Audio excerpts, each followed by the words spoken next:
Hi, this is Misha, and kind of in our ongoing coverage of some Japanese military guns, we have the very first smokeless powder rifle designed, manufactured, and adopted in Japan.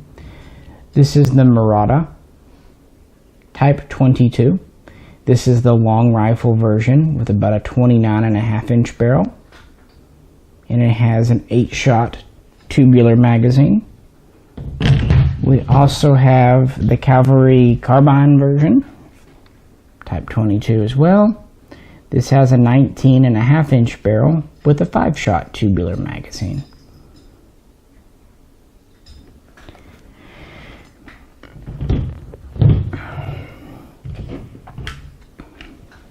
The 1860s were a time of rapid modernization, development, and international relations in Japan.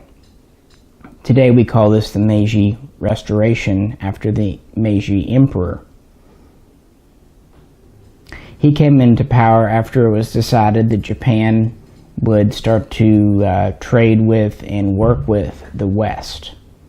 Prior to this, Japan was very isolationist and just wasn't really interested.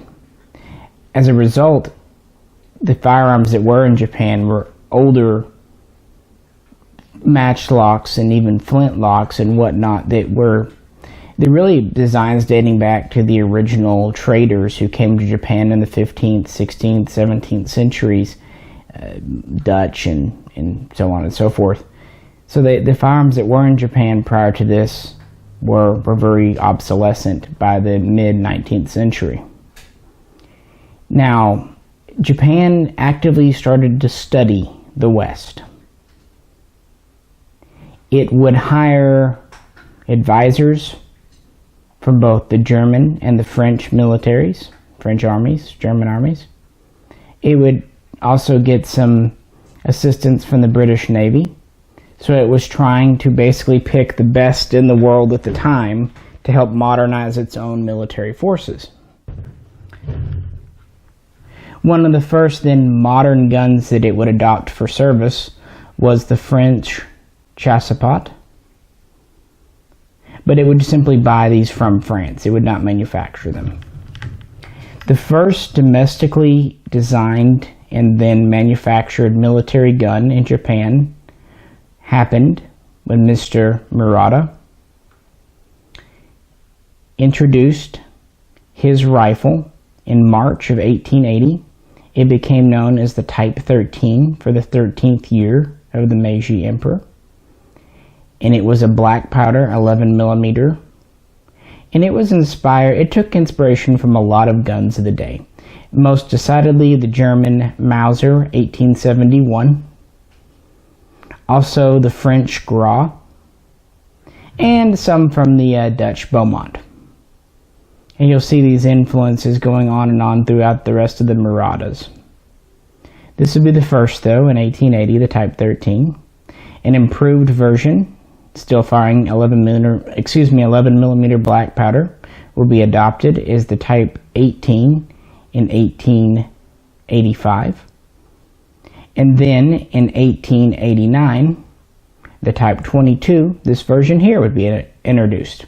It had two major updates. First, it fired a new 8mm cartridge, 8x53 rimmed, which was Japan's first military issue smokeless powder round. It was not black powder. It was very similar to a lot of other early smokeless powder military cartridges, but it was distinctive to Japan and the Murata. Also, the design went from being a single shot to a tube fed. Here we have an elevator with a tube running under the barrel. In fact, you can see the end of the tube sticking out here. This is the end of the magazine tube. It also doubles as a place for the bayonet ring to go around. The lug is here, of course. As I said, we have about a 29.5-inch barrel, reasonably long. This tube holds 8 cartridges. Plus you can get one on the elevator and one in the chamber, so it's the same capacity as the French 1886 Lebel. The action is obviously a very standard turn bolt. However, we have a two-piece bolt design, which is held together with a screw here. Let's see how loose this one is or how tight. Sometimes I can undo these by hand. I didn't bring a screwdriver. Sorry, yeah, should have, sorry. You just undo this screw here, and this connector comes up and off, and the bolt head separates, and you can pull the bolt body out of the back and then pull the bolt head out of the channel. Quite a few guns of the day used this disassembly method. Really, France hung on to it the longest with both the Lebel and the Berthier.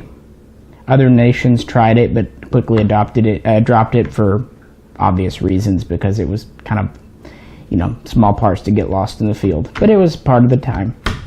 Another interesting feature, you can decock this by pulling the trigger and letting the bolt go forward.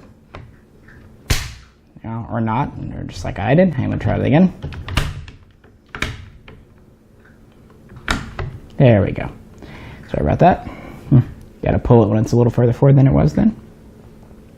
We also have a feed cutoff here. Flip this down and it'll lock the elevator in the up position, giving it a single shot and keeping your magazine in reserve.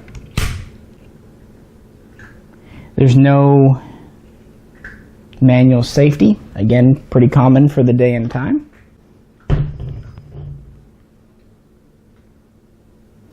Interestingly, we have this checkered section of the stock for grasping that goes all the way around.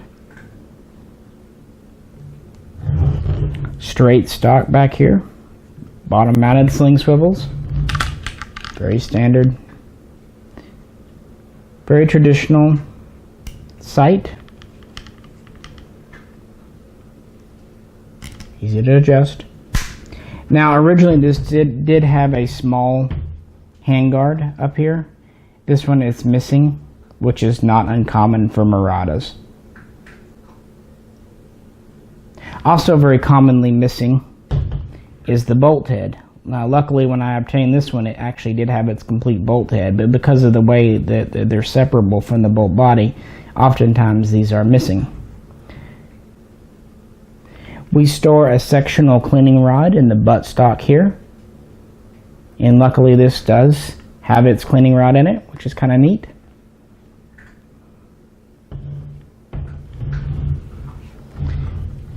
This would remain uncovered. As I said, the upper handguard is very short, so this would remain exposed. We have a very typical front sight blade.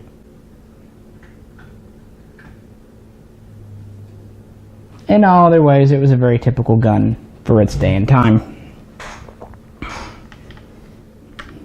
These would be adopted in March of 1889 and then soon after go into production. They would produce the long rifle until either 1897 or 1899. Sources disagree as to which year, but either way, by the beginning of the 20th century, these were already out of production. They would remain in frontline service until about 1900, as they were replaced by the Type 30 Arisaka, which we have in several other videos. And they would be in secondary reserve service through the Ruso-Japanese War, and then be pulled out around 1905. So by World War I, the Murata Type 22 was out of service, except maybe in some very distant reserves. And by World War II, these guns are completely obsolete. Keep in mind, they're firing a very distinctive cartridge, which really only they fire. They're not stripper clip feedable, so that limited their utility. They were well produced. For Japan's first guns, the Muratas have very nice fit and finish. There's not a lot of problems with, say, metallurgy. They did a good job. They really are. But they were, like a lot of the first generation smokeless powder guns, quickly eclipsed by newer developments in firearms. But you don't see too many Muratas. I've had this one for a good number of years. I picked it up local at a friend's gun shop. Like I said, I was pretty happy because it did have the bolt head and the cleaning rod section in. I wish it had the top handguard, but oh well, it does have the chrysanthemum still. That's nice. If I could ever find 8mm Murata, it looks to be completely functional. It's in good shape for being as old as it is. To go along with the infantry rifle, we have the cavalry carbine, as I said. The barrel is about 10 inches shorter, 19.5 inches. We do not have a bayonet lug. The magazine tube does not stick out, so it's overall much shorter, holding only 5 cartridges. We're still firing 8mm 8x53 rimmed. The action is the same. These did not have an upper handguard for being a short carbine. They also did not have checkered spots on the stock here for grasping. The sling swivels were moved to the side and are actually going to be very common throughout all of the Arisaka guns, this pattern, especially the rear. We do still store a cleaning rod in the buttstock, cleaning rod section I should say. Other than that, it's the same action, same real gun. Sorry, this one's a little stiff.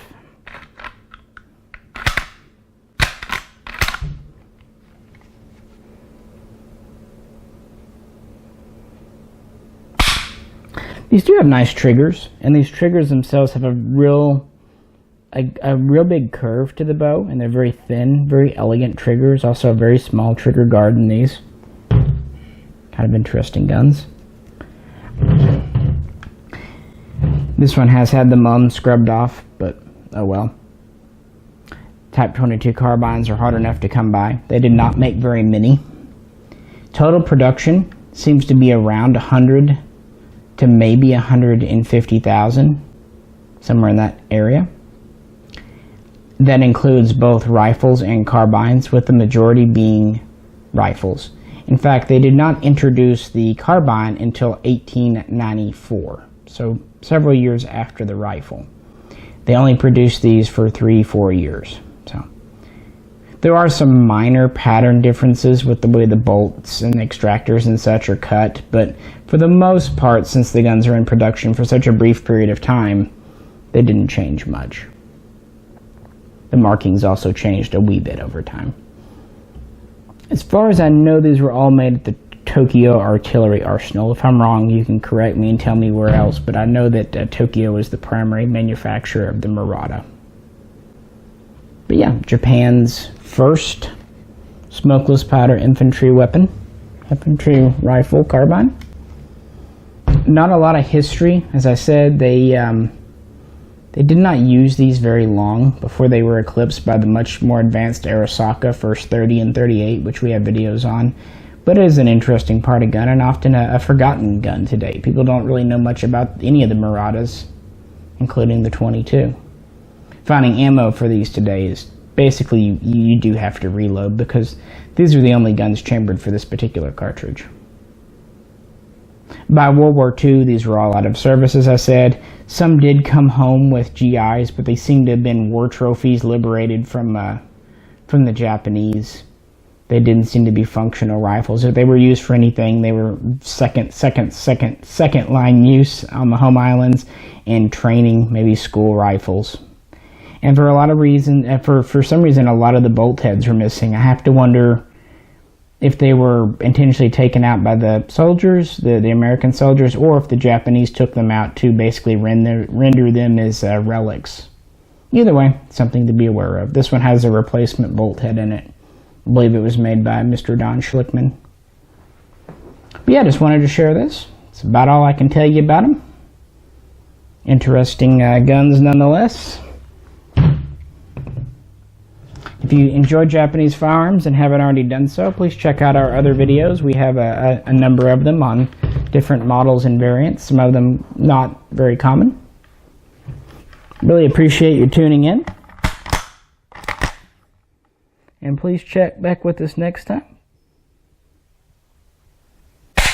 for more hopeful, unique, and interesting videos. This is Misha, and we'll catch you then.